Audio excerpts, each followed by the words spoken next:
सबसे पहली और इम्पोर्टेंट बात यह है कि आपने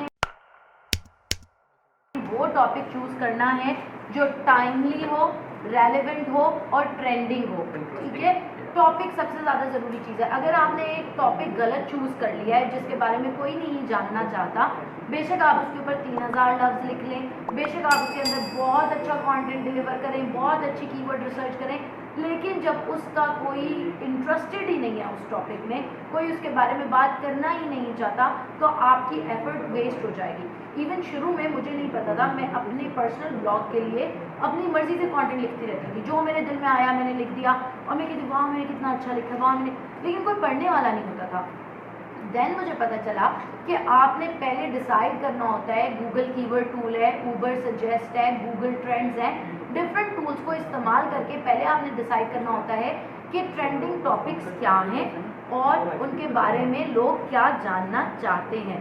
सो आपने क्या क्या यूज़ करना है, Uber suggest, Google keyword tool, LSI graph, इसके अलावा बहुत सारे Ahref का टूल है, बहुत सारे टूल्स हैं, बट सबसे पहले आप अपने कीवर्ड्स निकाल के रखें। ठीक है, अच्छा, जब आप लेट्स से आपने अगर अपना टाइटल और अपने कीवर्ड्स निकाल लिए हैं, जब आपको ये दोनों चीज़ें आपके पास आ गई हैं और आपने कंटेंट को क्राफ्ट करना है, तो उससे पहले आपने एक रिसर्च कंडक्ट करनी है। उस रिसर्च में आपने ये करना है कि उस नीश के अंदर जितने भी लोग ऑलरेडी आर्टिकल्स पब्लिश कर रहे हैं अराउंड द सिमिलर और सेम टॉपिक, उन सारों को आपने अच्छी तरह से पढ़ना है और उसमें से आपने जितनी भी इंफॉर्मेशन आप एक्सट्रैक्ट कर सकें वो इंफॉर्मेशन एक्सट्रैक्ट कर लेनी है आपने और उसको अपने पास आपने रख लेना है। फोर्थ स्टेप आपके पास ये है कि आपने अपना टॉपिक रिसर्च करना है।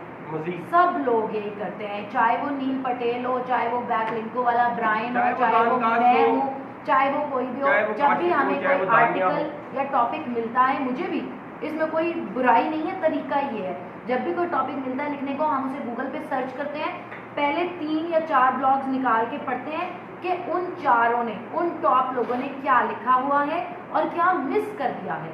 फिर हम अपना आर्टिकल क्रिएट करते हैं जहां हम उन चारों की बात भी समराइज करते हैं और अपना से भी बीच में ऐड करते हैं कि उन्होंने इसके बारे में तो बताया ही नहीं। फॉर एग्जांपल ऐप डेवलपमेंट की बात हो रही है तो किसी ने ऐप स्टोर ऑप्टिमाइजेशन तो मेंशन ही नहीं किया, मैं कर देती हूँ।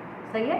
सो आपने एग्जिस्टिंग, जैसे हमें रिसर्च का तरीका स्कूल कॉलेज में सिखाया जाता है कि पहले जो इन्फॉर्मेशन अवेलेबल है उसको देखना है, फिर देखना है कि लैग क्या कर रहा है, मिसिंग क्या है, वो ऐड करना है। स्टेप नंबर 5 है हमारे पास create a catchy title. Title बहुत अच्छा होना जरूरी है। ऑफन हम देखते हैं अखबारों में खबर कोई भी नहीं होती और इतना उन्होंने टाइटल लगाया होता है, सलमान खान ने ऐसा क्या कर दिया कि सारी दुनिया हैरत अंगेज हो गई, मुझे पता नहीं क्या कर दिया सलमान खान किया, कुछ भी नहीं होता, पता नहीं उठ के कॉफी भी नहीं शायद। सो होता कुछ भी नहीं है, even though this is clickbait, but आपने अपना टाइटल कैची रखना है, ऐसा हो कि जिसके ऊपर लोगों का इंटरेस्ट डेवलप हो। कैची टाइटल बनाने के लिए बहुत सारे तरीके होते हैं। फॉर एग्जाम्पल आपने नंबर्स या डिजिट्स इंक्लूड करने हैं, 7 must know tips, 8 must know tips, 10 shocking facts. फिर आपने एक एडजेक्टिव बीच में इंक्लूड करना है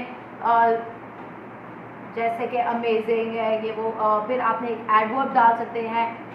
उसके अलावा आप ये जो जैसे चल रहा होता है must watch, must read, must know, इस तरह की चीज़ें। सो टॉपिक के अंदर आपने एक नंबर डालना है, एक एडवर्ड डालना है, एक मस्ट नो टाइप की चीज़ डालनी है, या ये भी कर सकते हाउ टू बहुत अच्छा टॉपिक के स्टार्ट। हमें पता है कि बहुत सारी वेबसाइट्स अब ऐसी हैं दुनिया में जो हाउ टू की कीवर्ड्स के साथ ही रैंक कर रही हैं।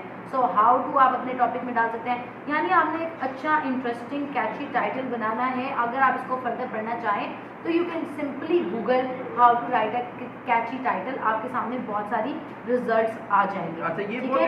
आपके टाइटल की लेंथ जो है वो 60 कैरेक्टर्स से नीचे होनी चाहिए, आइडियली 55 कैरेक्टर्स होनी चाहिए। वर्ड से सुने, मैं वर्ड्स नहीं कह रही, कैरेक्टर्स कह रही हूँ। आइडियली 55 कैरेक्टर्स होनी चाहिए और मैक्सिमम 60 हो सकता है। 6 पॉइंट है हुक करना। हुक करने से क्या मुराद है? Hook your reader. हुक से क्या मुराद है कि किसी को हुक, उसको अपनी तरफ मुतवज्जो कर ले। जब हम देखते हैं कोई ग्रेट स्पीच कर रहा है बंदा, कोई ग्रेट डिबेटर्स हैं हिस्ट्री में, हाँ घेर ले किसी को, बिल्कुल आसान लफ्जों में कि किसी को घेरना है आपने। सो हम देखते हैं कि हिस्ट्री में उठा के देखें, बड़े लोगों की स्पीचेस देखें, डिबेट्स देखें, एसेज देखें, तो वो स्टार्ट किसी ऐसी बात से लेते हैं कि इंसान कहता है यार ये ऐसा क्या कहने वाला है।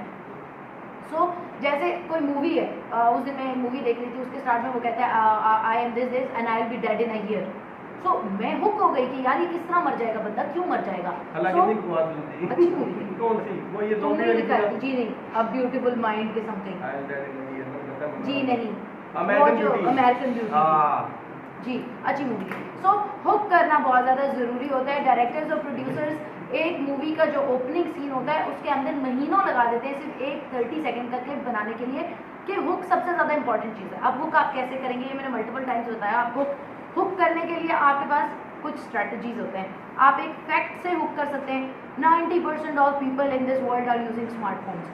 बंदा हुक हो गया कि 90% फैक्ट अ नंबर।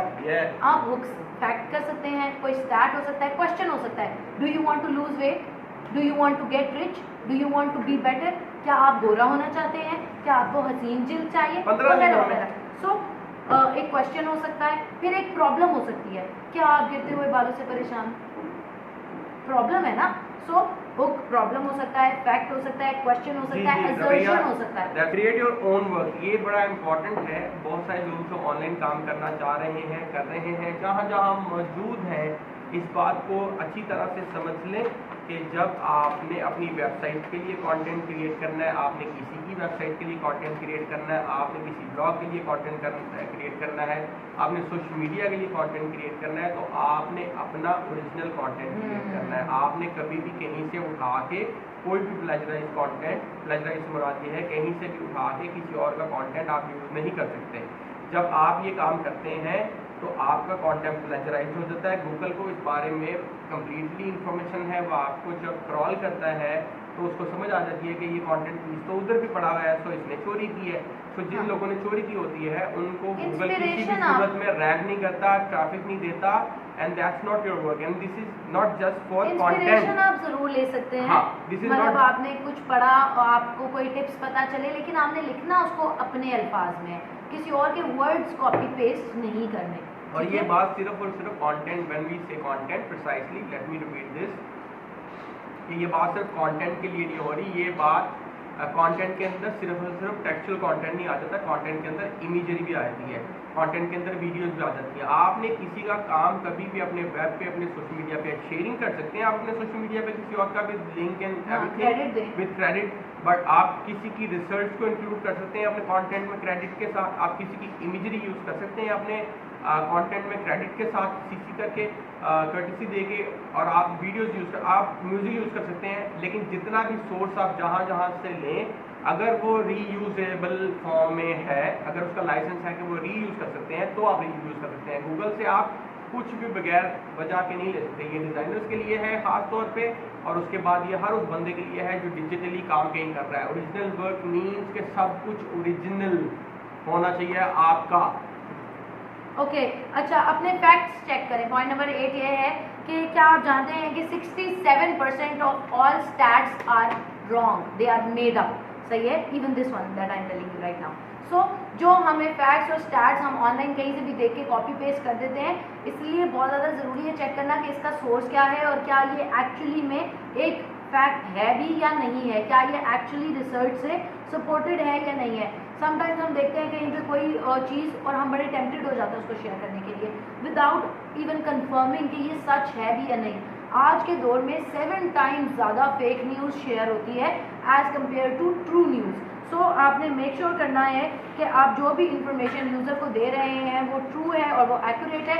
अगर आपको नहीं पता तो आप गूगल कर लें, आप 2-3 डिफरेंट सोर्सेज को देख लें। तो add images, statistics and quality links. अपने कंटेंट के अंदर रेलेवेंट इमेजेस भी ऐड करें और स्टैट्स भी ऐड करें, फैक्ट्स भी ऐड करें और क्वालिटी लिंक्स भी ऐड करें। External linking and internal linking both, यानी इंटरनल लिंकिंग से मुराद है कि अगर आपने इस टॉपिक के बारे में पहले बात की हुई है तो वो वाला टॉपिक, वो वाली वीडियो, वो वाली चीज़ वहाँ पे लिंक कर दें। और अगर और लोग आपके कंपेटिटर्स हैं या इंडस्ट्री में और लोग इस बारे में अच्छी बात कर रहे हैं तो आप उनका लिंक ऐड करें। कोई भी लिंक नहीं ऐड कर दें, क्रिटिकली सोचें कि कौन सी ऐसी इंफॉर्मेशन है जो यूज़र के काम आएगी और क्या ये डू फॉलो लिंक है, नो फॉलो लिंक है, किस तरह का कंटेंट है जो मैं लिंक कर रहा हूँ। ज़्यादातर न्यूज़पेपर्स जो लिखे जाते हैं वो इस तरह लेके जाते हैं कि एक 7 ग्रेड का बच्चा उनको पढ़ सके और समझ सके। सो अब ये मत समझिए कि मैं बहुत हाई फाई अंग्रेजी लिखूंगा तो बड़ी मेरी वैल्यू हो जाएगी। और मैं मुझे बिल गेट्स पढ़ेगा, ऐसा नहीं होगा। सिंपल आपने लिखना है। जितना सिंपल होता है आपका कंटेंट, जितना सिंपल होगा उतना उसकी रीच ज्यादा होगी। बिल्कुल। जितना आसान होगा उतना ज्यादा लोगों को समझ आएगा। तो इंटरनेट पे आपको क्या चाहिए होता है? आपको चाहिए होता है ट्रैफिक। सो ज्यादा ट्रैफिक के लिए आसान, अगर कोई बज़वर्ड्स यूज कर रहे हैं तो साथ एक्सप्लेन करें कि ये बज़वर्ड का क्या मतलब है। फॉर एग्जांपल आप लिख रहे हैं SEO, SMO, PPT, PPC, लोगों को क्या पता ये क्या है, साथ में उसकी एक्सप्लेनेशन देनी है कि ये बज़वर्ड क्या है और ये मैं क्यों इस्तेमाल कर रहा हूँ। हर इंडस्ट्री में अपने जार्गन्स होते हैं जिनका लोगों को नहीं पता होता। 0304 1115786 done kash.com